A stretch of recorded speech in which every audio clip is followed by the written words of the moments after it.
আজকে দেখো চলে এসেছি ভিক্টোরিয়া পার্ট 2 নিয়ে। তো এখানে কালকে বলেছিলাম টিকিট লাগছে কিনা।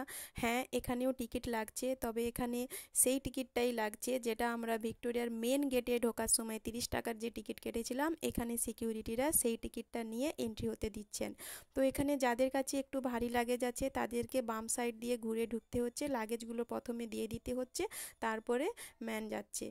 আর আমাদের কাছে যেহেতু হালকা ছোটোখাটো ব্যাগ ছিল, তো আমাদের সামনে দিয়ে এন্ট্রি হতে দিচ্ছে। আর একখানা কথা, এখান দিয়ে ঢোকার সময় কিন্তু কেউ ভিডিওটা অন করে রাখবে না, তাহলে কিন্তু সিকিউরিটিরা ধরবে। এখানে যেহেতু ফোনের কোনো মানা নেই বা ফটো তোলা ভিডিও করার কোনো নিষেধাজ্ঞা নেই, তো ভিডিও করতেই পারো, কিন্তু যখন সিকিউরিটি চেকিং হচ্ছে তখন ভিডিওটা অফ করে ঢুকবে, নাহলে কিন্তু সিকিউরিটিরা একটু ধরবে। তো যাই হোক, তারপরে ভিডিও অন করা ছিল বলে আমাকে একটু ধরেছিল, তো তেমন কিছু বলেনি। তো তারপরে আমরা ভেতরে ঢুকে গেলাম। তো ভেতরের তো ভিউ অসাধারণ, কি বলবো, কারুকাজ খুবই সুন্দর।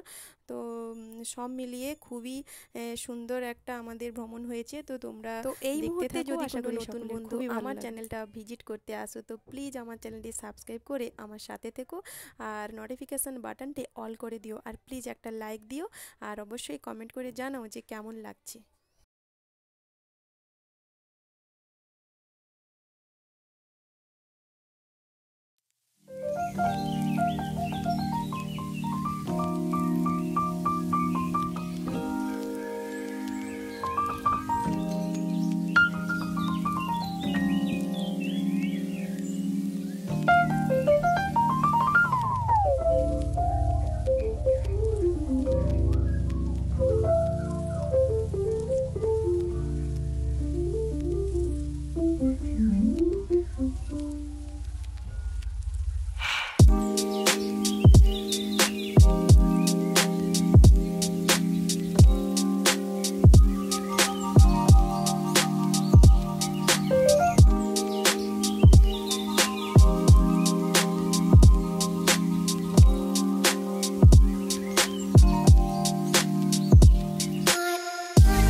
তো সব কিছু এক্সপ্লেন করে আমি বলতে পারলাম না, যেহেতু এত কিছু তো বলা সম্ভব নয়।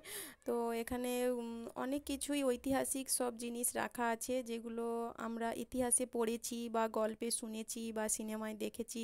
সেই সমস্ত অস্ত্রশস্ত্র বা আরও যেগুলো পলাশির যুদ্ধের ঘটনা কিভাবে হয়েছিল, তারপরে যে কোন নদীর সাইড দিয়ে পলাশির যুদ্ধক্ষেত্রগুলোতে যাওয়া হয়েছিল, সেই সব বিভিন্ন রকম এখানে খুব সুন্দরভাবে দেখানো হয়েছে। আর এখানে আর্ট গ্যালারিটা আমার খুবই ভালো লেগেছে। হাতে আঁকা তখনকার দিনের কিছু নামকরা চিত্রকরের যেসব ছবিগুলো রাখা হয়েছে খুবই সুন্দর। তো এখানে সমস্ত দিকটা খুবই আমরা ভালোভাবে ঘুরে ঘুরে দেখলাম।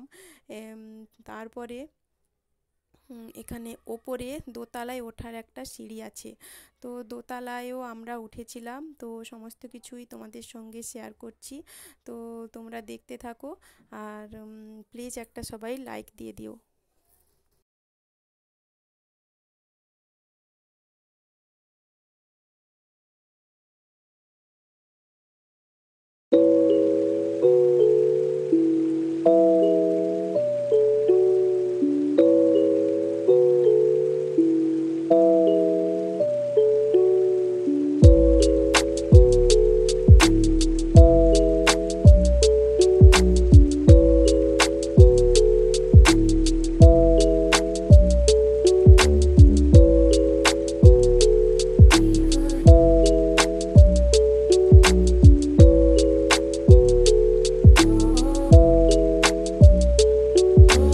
It helps the speaker lead his audience into the scene he described by creating an imaginary picture. Usually, it's something that moves.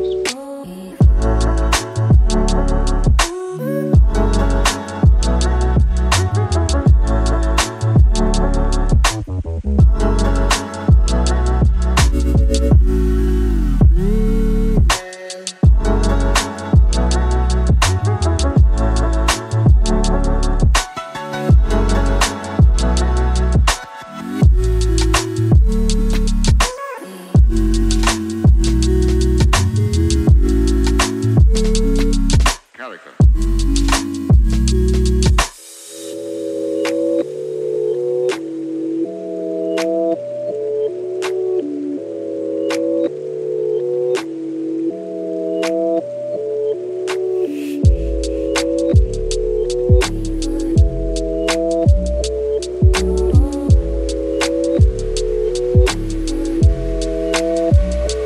So then, why?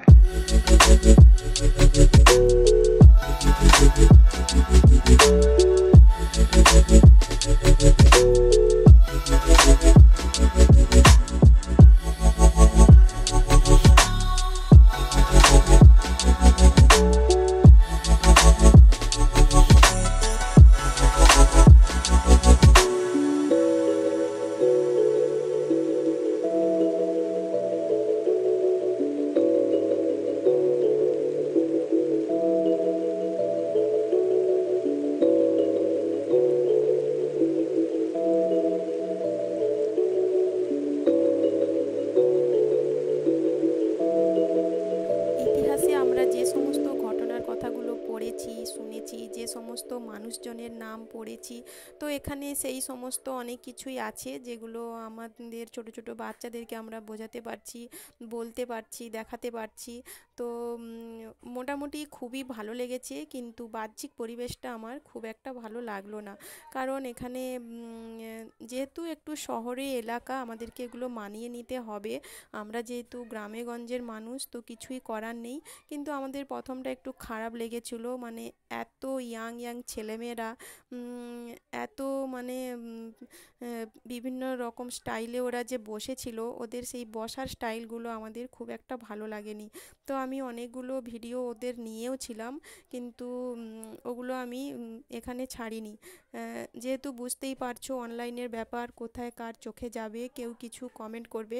উম, তো সেই কারণে আমি ওই সমস্ত ভিডিওগুলো ছাড়িনি। তো যাই হোক, অনেক মানুষেরা এখানে সময় মানে কি বলবো, টাইম স্পেন্ড করতে আসে। তো ঠিকই আছে, আসুক, কিন্তু যেহেতু পাবলিক প্লেস, অনেকে তো ফ্যামিলি নিয়েও যাচ্ছে, তো এমন কিছু আচরণ গিয়ে ওখানে যাতে না করা হয়, যাতে ছোট ছোট বাচ্চা ছেলেমেয়েরা যারা ফ্যামিলি নিয়ে যাচ্ছে তাদের খারাপ লাগে। তো যাই হোক, মোটামুটি আর সব কিছু খুবই ভালো লাগলো।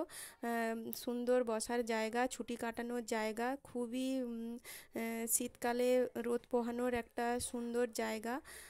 কিন্তু ওইগুলোই একটু খারাপ লাগলো। তো ব্যক্তিগত জিনিসগুলো ব্যক্তিগত রাখলেই ভালো, তাই না?